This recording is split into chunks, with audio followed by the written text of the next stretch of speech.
सावन के दूसरे सोमवार की आप सभी को हार्दिक शुभकामनाएं।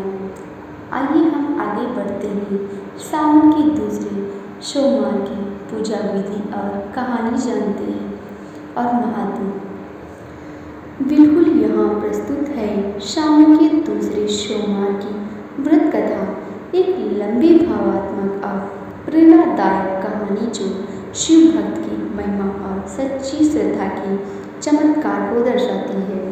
सावन के दूसरे सोमवार की विस्तृत व्रत कथा बहुत समय पहले की बात है। एक राज्य में एक राजा चंद्रसेन शासन करता था।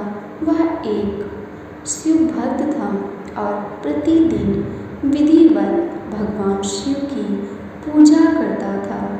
वह इतना श्रद्धालु था कि राज्य के नागरिक भी शिव भक्त में लीन रहते थे। राजा के दरबार में एक दिन एक ब्राह्मण आया। उसके पास एक शिवलिंग था जिसे वह हर दिन स्नान कराकर पूजता था। राजा चंद्रसेन को यह देखकर बहुत श्रद्धा हुई। उसने ब्राह्मण से प्रार्थना की कि वह शिवलिंग उसे दान दे दे। ब्राह्मण ने यह कहकर मना कर दिया कि वह उसे ऋषियों से प्राप्त हुआ है और वह इसे स्वयं ही पूजता है। राजा ने विनम्रता से उसका आदर किया और कहा, अगर मैं शिवलिंग ना भी रख सकूं तो क्या मैं इसकी पूजा कर सकता हूँ? ब्राह्मण ने संघर्ष स्वीकृति।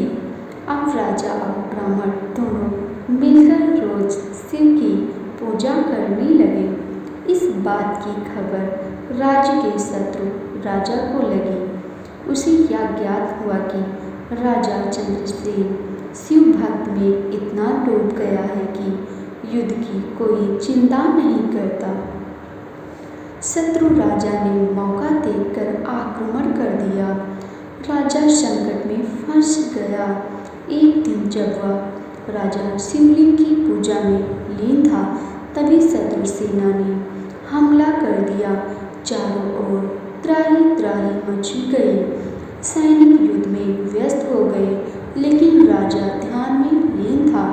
बालक की भक्ति। उसी समय एक ग्वालवाल छोटा चरवाहा राजा के महल के पास गाय चरा रहा था। उसने देखा कि चारों ओर अफरा तफरा है, लेकिन मंदिर के अंदर राजा शांतिपूर्वक पूजा में लीन है। बालक को यह देख कर आश्चर्य हुआ और वह चुपचाप मंदिर के अंदर गया।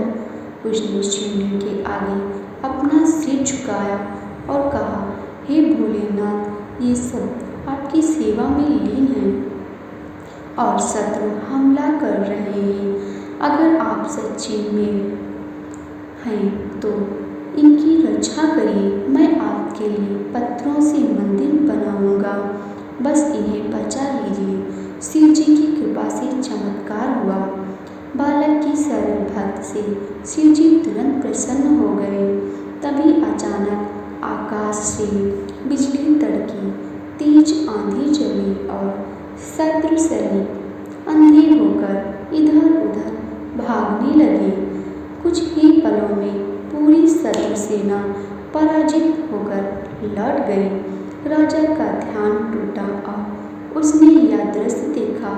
उसने उस बालक को गले से लगा कर लिया और पूछा, तुम कौन हो और वह सब कैसे हुआ?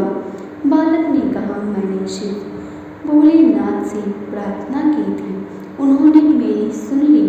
राजा ने उस स्थान पर एक भव्य शिव मंदिर का निर्माण कराया जहां बालक ने प्रार्थना की थी और उसी दिन से उसने सावन सोमवार व्रत रखना आरंभ किया।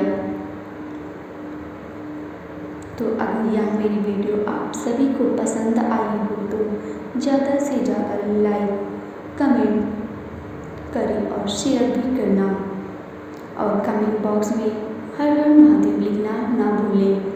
हर हर महादेव, हर हर महादेव। जय भोलेनाथ, जय भोलेनाथ। ओम नमः शिवाय, ओम नमः शिवाय।